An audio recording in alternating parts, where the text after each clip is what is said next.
परिस्थितियों से दुखी होकर आप अपने भाग्य को कोसते रहते हैं, परंतु एक बात हमेशा याद रखें, इस दुनिया में बस दो ही लोग सुखी हैं, एक जो इस दुनिया में आया ही नहीं या फिर जो इस दुनिया से जा चुका है। इस संसार में स्थायी कुछ भी नहीं है। संतुष्ट मन इस विश्व का सबसे बड़ा धन है। भगवान प्रत्येक वस्तु में, प्रत्येक जीव में, कण कण में शाश्वत रूप से विद्यमान है। आत्मा तो अमर है, इसलिए मरने की चिंता मत करो। आत्मा का अंतिम लक्ष्य परमात्मा में मिलना ही तो होता है, इंसान नहीं। उसका मन किसी का दोस्त या दुश्मन होता है। बड़प्पन वह गुण है जो पद से नहीं, संस्कारों से प्राप्त होता है। व्यक्ति या जीव का कर्म ही उसके भाग्य का निर्माण करता है। वर्तमान परिस्थितियों में जो तुम्हारा कर्तव्य है वही तो तुम्हारा धर्म भी है। मन तो बहुत चंचल है, जो इंसान के दिल में उथल पुथल कर देता है। जब मनुष्य अपने कार्य में आनंद खोज लेता है तब वो पूर्णता को प्राप्त कर जाता है। प्रबुद्ध व्यक्ति के लिए तो गंदगी का ढेर हो या पत्थर और सोना, सभी कुछ समान है। आपके कर्म ही आपकी पहचान है, वरना एक नाम के तो हजारों लाखों लोग होते हैं। धर्म केवल कर्म से होता है। कर्म के बिना धर्म की कोई परिभाषा ही नहीं है। अहंकार करने पर इंसान की प्रतिष्ठा, वंश, वैभव तीनों ही समाप्त हो जाते हैं। जीवन में कभी भी किसी से अपनी तुलना मत कीजिए, आप वैसे ही सर्वश्रेष्ठ हैं।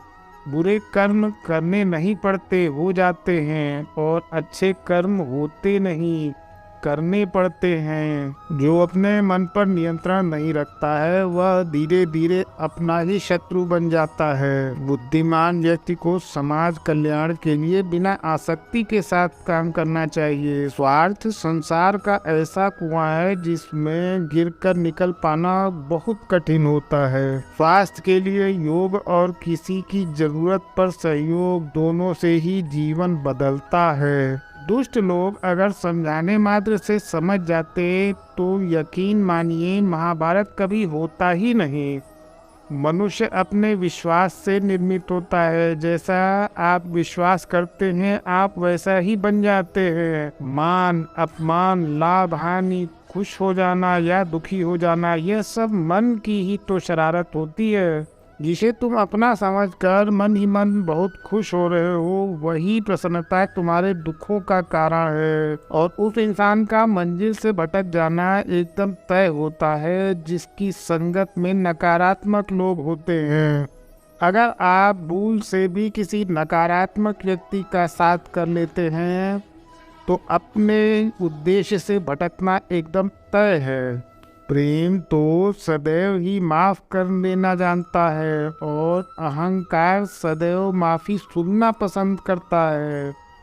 सिर्फ दिखावे के लिए ही अच्छा बनना काफी नहीं है। ईश्वर सब कुछ जानते हैं। आप अपने उद्देश्य की तरफ अपने ध्यान को केंद्रित करिए और फिर देखिए, आप निस्वार्थ भाव से कर्म करते रहिए और आप वो बन जाएंगे जो आप बनना चाहते हैं। और शब्द भी उतने ही निकालने चाहिए जितना वापस लेने में आपको तकलीफ ना हो। परायों को अपना बनाना उतना मुश्किल नहीं है जितना अपनों को अपना बनाए रखना होता है। और रिश्तों को निभाने के लिए बहुत विनम्रता होनी चाहिए। छल कपट से तो सिर्फ महाभारत हो सकती है। यदि आप किसी के साथ मित्रता नहीं कर सकते हैं तो उसके साथ शत्रुता भी मत करिए। मनुष्य का जीवन केवल उसके कर्मों पर चलता है। जैसा कर्म होता है वैसा ही उसका जीवन भी होता है। मन अशांत हो तो उसे नियंत्रित करना कठिन है, लेकिन अभ्यास से उसे वश में किया जा सकता है।